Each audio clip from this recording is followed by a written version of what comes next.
हमीरपुर जिला कांग्रेस कमेटी की बैठक का आयोजन सर्वहित सुधार सभा भवन में किया गया, जिसमें बतौर मुख्य अतिथि कांग्रेस पार्टी के हमीरपुर लोकसभा प्रभारी पूर्व मंत्री अनीश अहमद ने शिरकत की। इस अवसर पर जिला ऊना से सतपाल रायजादा, जिला कांग्रेस अध्यक्ष सुमन भारती, प्रवक्ता रोहित शर्मा, नरेश ठाकुर के अलावा काफी संख्या में कार्यकारिणी सदस्य मौजूद रहे।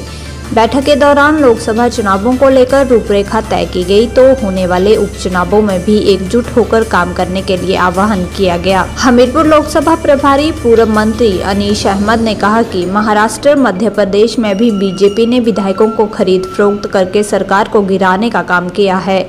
उन्होंने कहा कि हिमाचल की जनता के दिए हुए जनादेश को बीजेपी पार्टी स्वीकार नहीं कर रही है और पैसे देकर बिकाऊ विधायकों को खरीदा गया है।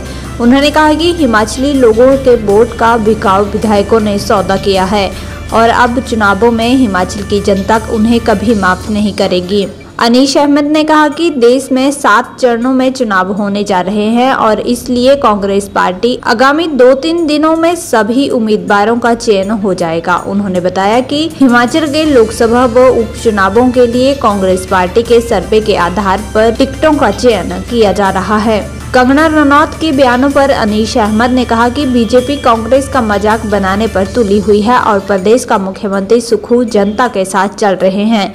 उन्होंने कहा कि आज के समय में कौन बौखला गए हैं, ये सभी को पता चल रहा है और हिमाचल की जनता इसका जवाब देगी। तो फिर यहाँ पर मुझे भेजा गया है 10 सालों के बाद में, और मुझे पूरा विश्वास है कि इस बार भी जिस तरीके से महाराष्ट्र में, कर्नाटका में, मध्य प्रदेश में एमएलएस को खरीदा गया था कई खोखों के अंदर में। देखिए, महाराष्ट्र के एमएलएस को खरीद कर गुवाहाटी लेके गया था शिवसेना और राष्ट्रवादी के एमएलएस को, और वहाँ की सरकार गिराई गई।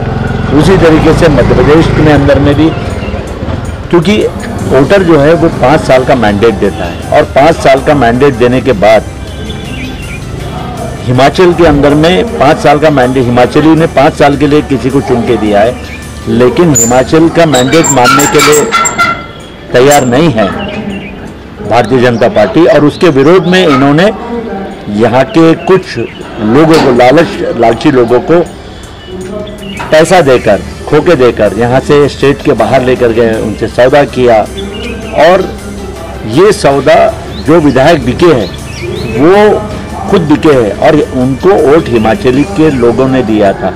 उन्होंने उनके वोट का सौदा करके वो बीजेपी में बिके हैं, तो हिमाचल की जनता उसे माफ नहीं करेगी, हिमाचल की जनता उन्हें कभी माफ नहीं करेगी। हमारी 2 टिकट हो गई है, और आज हमारे चीफ मिनिस्टर साहब सुखविंदर सिंह ठाकुर साहब आज दिल्ली गए हैं। राजीव शुक्ला जी रायपुर और छत्तीसगढ़ के दौरे पे थे, मुंबई के दौरे पे थे, तो आज कल में मीटिंग हो जाएगी, और आज कल में मीटिंग तय होने के बाद में यहाँ के उम्मीदवार तय हो जाएंगे। क्योंकि हम जल्दी में उम्मीदवार तय कर ले और फिर बाद में लोगों का रिएक्शन आए, तो हमें लोगों की तरफ से हम सर्वे ले रहे हैं, और यहाँ का जो सर्वे आ रहा है, कांग्रेस पार्टी का सर्वे है, इंटेलिजेंस का सर्वे है, वो सारे सर्वे रिपोर्ट लेकर हम सही उम्मीदवार चुनेंगे, क्योंकि हिमाचल में सबसे आखिरी में चुनाव हो रहे हैं। देखिए, ये जो इलेक्शन कमीशन है, उन्होंने कभी भी 7 फेज में इलेक्शन नहीं कराया। ये देश के इतिहास में पहली बार इतना लंबा चुनाव हो रहा है। इसमें देश को बहुत ज़्यादा खर्चा होगा, इलेक्शन कमीशन का बहुत ज़्यादा खर्चा होगा, हम जो टैक्सेस पे कर रहे हैं उसका खर्चा होगा।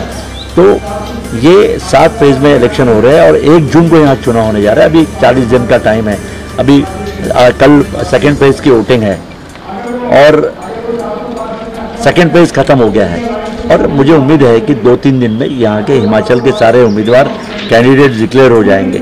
देखिए, मुझे लगता है कि सुखविंदर सिंह ठाकुर साहब जो है ये हमीरपुर के हैं। आप हमीरपुर के लोगों के साथ में मजाक उड़ाने का काम कर रहे हैं। देखिए, कई सालों के बाद में हमीरपुर का एक मुख्यमंत्री बना है, और हमीरपुर के मुख्यमंत्री एक गरीब आदमी बना है, और वो जनता के साथ चल रहा है, गरीबों के साथ चल रहा है। उसे बदलने के लिए आपने करोड़ों रुपए खर्चा किया है, और कुछ विधायकों को खरीदकर बीजेपी में लेने का काम किया है। तो इससे समझ में आ रहा है कि कौन बौखला गया है। आप जो महाराष्ट्र में किया वो हिमाचल में किया, जो कर्नाटका में किया जो हिमाचल में किया, तो आप सबको मालूम है हिमाचल की जनता इसका जवाब हिमाचल की जनता जरूर देगी।